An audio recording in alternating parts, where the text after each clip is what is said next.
En los últimos años, la problemática del desplazamiento forzado en Colombia se ha intensificado debido a un contexto de guerra, sangre, poder, ambición e intolerancia, donde más de 32.200 personas han sido desplazadas forzosamente entre enero y diciembre del 2020, de las cuales más del 50% de las víctimas pertenecían a pueblos étnicos.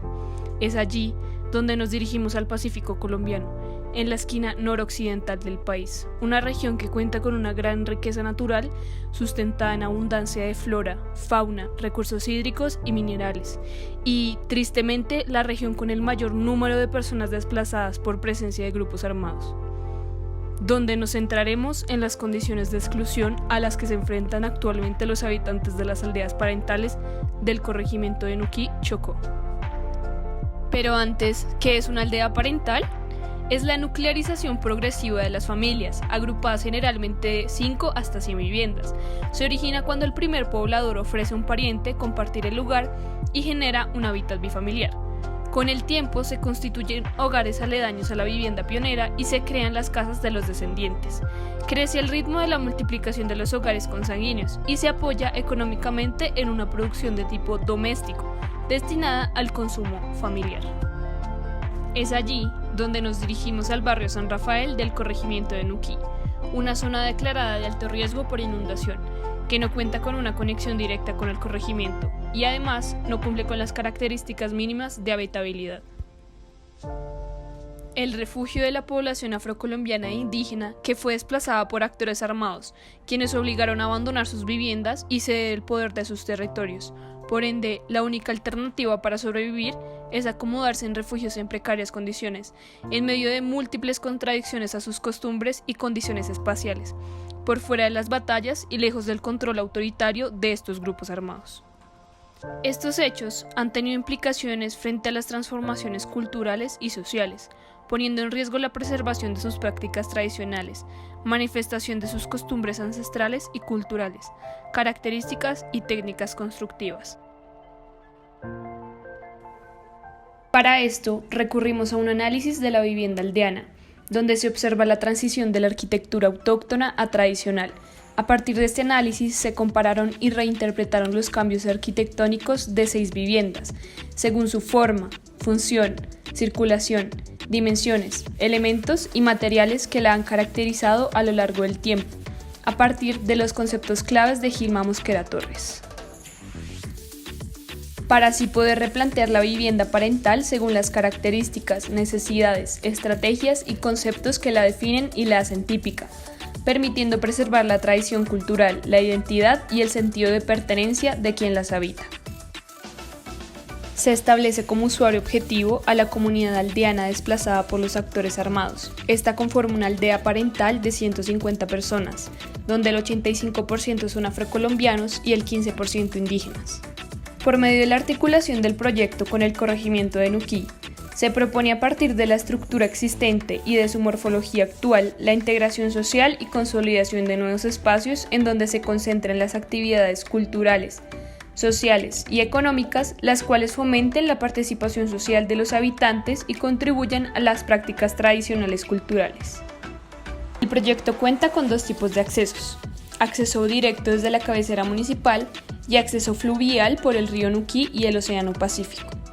Las agrupaciones parentales se distribuyen de forma lineal, continua y paralela al río Nuquí. Se integran en 4 zonas: senderos peatonales, zonas verdes y plaza principal, viviendas y patios para ejecutar labores domésticas, comercio al borde del río, colegio y zona de culto, franja de posesión familiar, de libre tránsito para los habitantes, donde se encuentran los cultivos de pan coger y almacenamiento de estos. Las viviendas deberán tener un aislamiento de 80 metros de la línea terminante de la pista del aeropuerto Reyes Murillo, con el fin de alejarlos del nodo de contaminación sonora. Deberán estar aisladas entre sí mínimo por 8 metros laterales y deberán tener un aislamiento obligatorio de 20 metros del borde del río para prevención en caso de inundación. La altura máxima de 8 metros para vivienda, con una elevación de mínimo 1.5 metros del suelo, con el fin de evitar la exposición a situaciones de inundación. Según la disposición de la configuración geométrica que prevalece de acuerdo al análisis arquitectónico aldeano, la manera correcta de disponer la configuración de la vivienda se da a partir de una geometría rectangular, donde se definen tres espacios: social, privado y servicios, los cuales se consolidan por un corredor central que termina por definir y unir las partes de la vivienda. Se dispone de un segundo nivel que tiene la función de refugio en caso de inundación. Se eleva la vivienda 1.5 metros del suelo y por último se inclinan las cubiertas como solución a las condiciones climáticas del lugar. Los conceptos y estrategias claves para lograr una configuración arquitectónica ideal son: elevación de la vivienda, solución a la exposición a situaciones de inundación. Espacios abiertos nos permiten generar una sensación de mayor amplitud y frescura. Se caracterizan por ser multifuncionales. Incidencia de vientos. Los vientos predominantes sustituyen el aire acondicionado, incrementando la demanda energética hasta en un 45%. Incidencia solar. Se orienta la vivienda de sur a norte para aprovechar la iluminación natural de mañana y tarde. La cubierta inclinada actúa como elemento que brinda sombra y resguarda los espacios interiores de la lluvia. El prototipo de vivienda se adapta respondiendo a tres tipos de contextos. Contexto acuático. La vivienda se transforma en una estructura palafítica que puede construirse en una superficie inundable, adaptada a lugares donde la arquitectura actúa en función del agua. Contexto plano. La vivienda se eleva 50 centímetros del suelo sobre una plataforma plana. Favorece las condiciones térmicas interiores. Contexto pendiente pronunciado. La estructura de la vivienda se descompone en dos partes, permitiendo que la construcción se eleve sobre el terreno, según las condiciones del lugar donde ésta será emplazada. Los cultivos colectivos de pan coger contribuyen a la productividad y aseguran la autosuficiencia alimentaria, fomentando las prácticas tradicionales de autoproducción bajo criterios de agricultura sostenible que además generan una fuente de ingreso e inclusión en el mercado.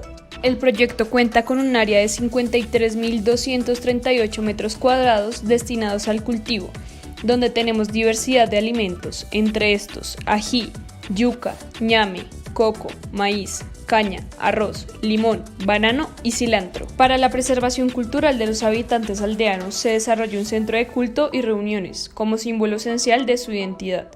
En este, el grupo establece una comunicación con sus antepasados con la finalidad de obtener beneficios materiales y espirituales, donde se incluyen las expresiones colectivas con la tierra y los seres vivos.